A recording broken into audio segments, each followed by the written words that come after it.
Halo anak-anak, bertemu lagi dengan saya, Miss Yanti pada video pembelajaran seni budaya. Bagaimana kabar kalian hari ini? Tetap semangat ya, dan tetap jaga kesehatan. Pada video kali ini, kita akan membahas materi seni patung pada bab yang kedua. Baiklah anak-anak, perhatikan gambar berikut ini.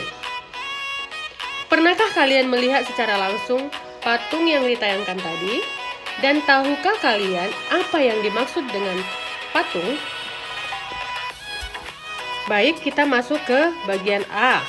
Pengertian dan fungsi patung. Patung diartikan juga sebagai plastic art atau seni plastik karena patung identik dengan sebuah cipta karya manusia yang meniru bentuk dan memiliki keindahan atau estetik. Tidak terbatas pada bentuk manusia, tetapi lebih luas lagi yang meniru bentuk apapun dapat disebut seni patung. Patung bersifat 3 dimensi atau benda yang bervolume, artinya bisa dilihat dari berbagai arah.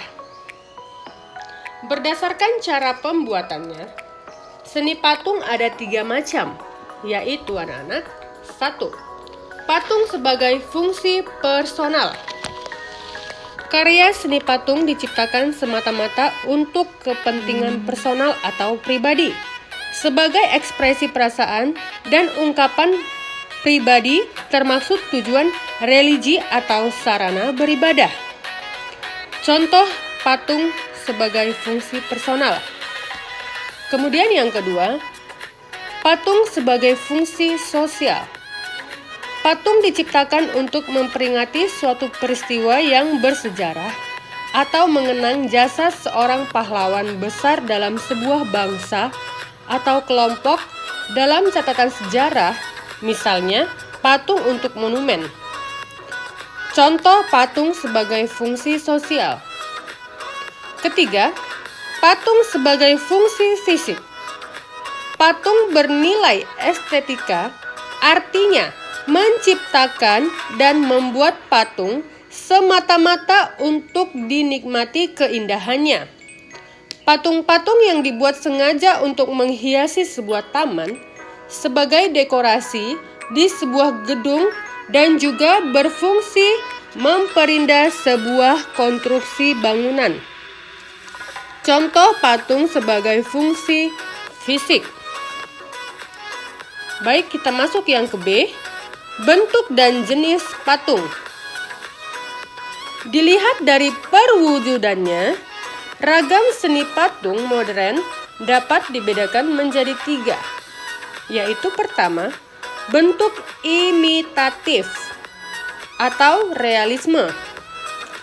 Corak ini merupakan tiruan dari bentuk alam atau manusia, hewan, dan tumbuhan. Perwujudannya berdasarkan fisioplastis atau bentuk fisik baik anatomi, proporsi, harmoni, dan kesatuan unity bentuk. Patung corak realis tampak pada karya Hendro Trubus Sabtoto dan Edi Sunarso. Contoh patung bentuk imitatif. Yang kedua, bentuk non-figuratif atau abstrak. Patung ini secara umum sudah meninggalkan bentuk-bentuk alam untuk perwujudannya, bersifat abstrak. Patung yang tidak menampilkan bentuk yang umum dikenal seperti bentuk-bentuk yang ada di alam. Ia mengolah elemen-elemen rupa trimatra seperti garis, bidang, ruang, dan memperlakukan unsur-unsur rupa tersebut sebagaimana adanya dan tidak menggambarkan bentuk-bentuk alam. C. Bahan dan alat dalam berkarya seni patung. 1. Bahan. Bahan seni patung dapat dibedakan menjadi 3, yaitu A. Bahan lunak. Bahan lunak adalah material yang empuk dan mudah dibentuk. Misalnya, tanah liat, lilin, sabun, plastisin, dan bahan yang mudah dibentuk lainnya. Kelebihan dan kekurangan bahan lunak seperti sabun mudah dibentuk, tetapi ukurannya sangat kecil, sehingga ada keterbatasan dalam berkarya yang lebih besar. B. Bahan sedang. Artinya, bahan itu tidak lunak dan tidak keras. Contohnya, kayu waru, kayu sengon, kayu randu, dan kayu mahoni. C. Bahan keras. Bahan keras dapat berupa kayu atau batu-batuan. Contohnya, kayu jati, kayu sonokeling, dan kayu ulin. Bahan keras antara lain batu padas, batu granit, batu andesit, dan batu pualam atau marmer. D. Bahan cetak. Bahan yang dipakai untuk proses ini antara lain semen, pasir, gips, logam, timah, perak, emas, dan juga beberapa bahan kimia seperti fiber atau resin. E.